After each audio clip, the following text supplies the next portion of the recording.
जय श्री कृष्णा। राधे राधे। ज्योतिष एकाग्र चैनल में आप सभी का हार्दिक स्वागत, हार्दिक अभिनंदन। मित्रों, वैसे तो मैं काल सर्प कुंडली के बारे में एक वीडियो बना चुका हूं, लेकिन आज मैं पुनः काल सर्प कुंडली जो सब्जेक्ट लिया है वो इसलिए लिया है कि यह कौन सी महादशा में घातक होता है और कैसे घातक होता है, इसके बारे में मैं आपको जानकारी दे रहा हूँ।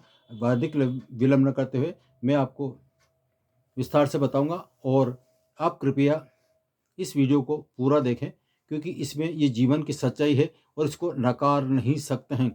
तो काल सर्प की कुंडली कैसे बनती है? ये काल सर्प योग, ये 3 शब्दों से बना है। काल की गणना हमारे वैदिक काल से चली आ रही है और ज्योतिष के अनुसार ये काल जो है उसकी गणना हमने सर्प से ली गई है। ये कैसे बनता है? राहु और केतु के मध्य में जब सारे ग्रह आ जाते हैं तब ऐसी जन्म कुंडली काल सर्प की कुंडली कहलाती है।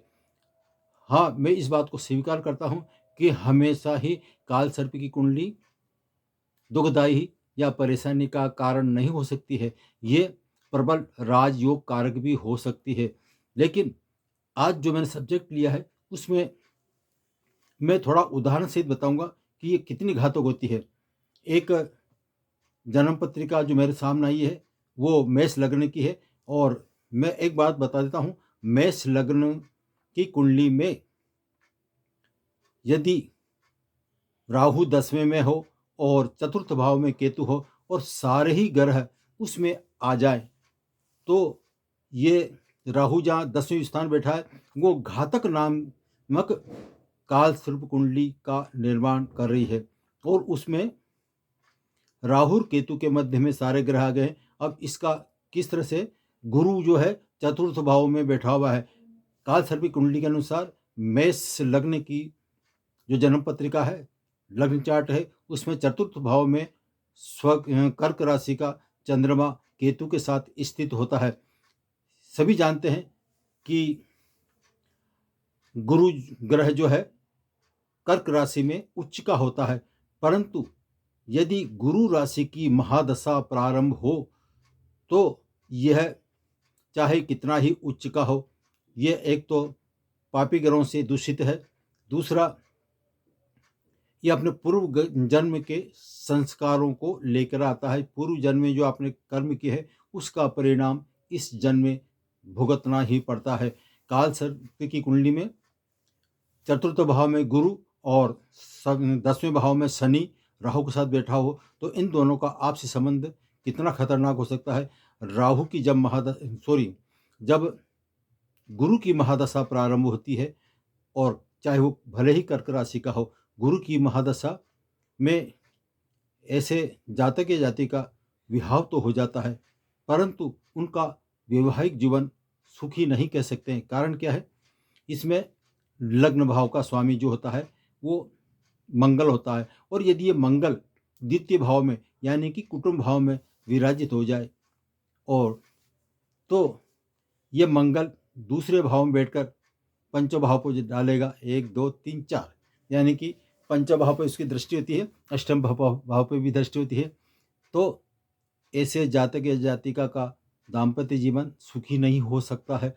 साथ ही यदि 12वें भाव में मीन राशि का शुक्र बैठा हो तो शुक्र भी वैसे उच्च का कहलाएगा, लेकिन ये सप्तमेश होकर यदि 12वें स्थान में चले जाए तो ये शुक्र ऐसे जातक या जातिका को बिस्तर सुख यानी शयन सुख या दाम्पत्य जीवन में जो सुख मिलना चाहिए वो किसी भी रूप में नहीं दे सकता है।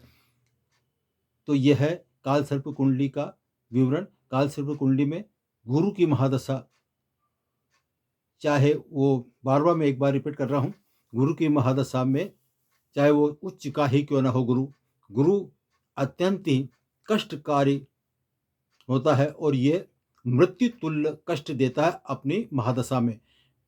गुरु पूरे ही महादशा काल में मृत्यु तुल्य कष्ट तो देगा ही, साथ ही जब राहु का अंतर आएगा तो ऐसा जातक या जाति का कुछ गलत निर्णय लेकर अपने जीवन को और बर्बाद कर सकते हैं। यानी कि कुल मिलाकर कालसर्प कुंडली में गुरु की महादशा दाम्पत्य जीवन के लिए, जो मैंने आपको चार्ट बताया है, उसके हिसाब से किसी भी रूप में सही नहीं मानी जा सकती है। और एक विचार बताता हूँ, मेष लग्न की कुंडली में मंगल जो होता है वो लग्नेश होता है, ये सभी जानते हैं। साथ ही वो अष्टमेश भी होता है। इसलिए, और मैंने अभी आपको वर्णन किया था 10वें भाव में शनि और राहु बैठा हुआ है, तो शनि कर्म कारक है। राहु और शनि की सप्तम दृष्टि गुरु पर जा रही है, तो ऐसी स्थिति में और भी खतरनाक स्थिति हो सकती है। क्या हो सकती है? ऐसे जातक या जातिका भले ही कितनी ही ऊंची पढ़ाई कर ले और उसे जॉब भी लग जाए, लेकिन जॉब लगने के बावजूद भी जब महादशा गुरु की आएगी तो मेरा दावा है कि वो उसका करियर तो बिगड़ेगा ही सही, और वो धन नहीं कमा सकता, करियर बर्बाद होगा, साथ ही उसका दाम्पत्य जीवन बर्बाद होगा। ये कटु सत्य है। इसलिए हमें ऐसी स्थिति में जब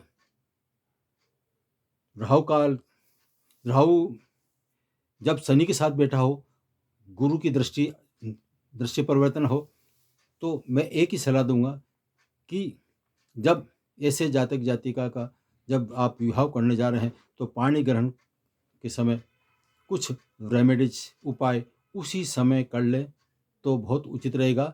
साथ ही हर वर्ष साल में एक बार नागपंचमी के दिन भगवान शिव का पूर्ण अभिषेक करें, तब भी आपको बहुत सुखदायी होगा, वरना आपका जीवन दुखी हो सकता है। यह है कालसर्प कुंडली का विवरण। ये मैंने आपको कुछ संशय में बताया है। यदि आपको यह वीडियो अच्छा लगा है तो अभी तक आपने चैनल को सब्सक्राइब नहीं किया है तो सब्सक्राइब कीजिए, और यदि वीडियो अच्छा लगा है तो लाइक ज़रूर कीजिए, ताकि मैं आपको नए से नए जानकारी देता रहूं। जय श्री कृष्ण।